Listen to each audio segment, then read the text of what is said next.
three great questions to intentionally disrupt any kind of conversation. One is, what would you suggest? Somebody starts complaining and you just say, well, what would you suggest? If you keep asking that, they're going to move to coming up with some solutions.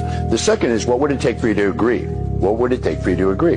You can just raise your hand and say, well, listen, there's a lot of conversation, but how do we get agreement around here? And if you ask that enough times, it'll redirect everybody's focus to finding a solution. The third great question is to say, can you live with it? I don't know about you, but I've wasted stupid time on this planet having dumb arguments where if I had just asked myself, could I live with it? I could live with it.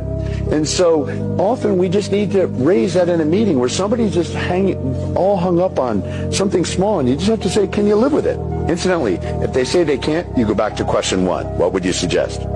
I've never, ever seen a time when you say, what would you suggest? What would it take for you to agree? Or could you live with it? When you go through that cycle that you can't get a breakthrough. Every single time I've ever done this, and every single time I've ever coached somebody to do it, they've always had a breakthrough and found a solution.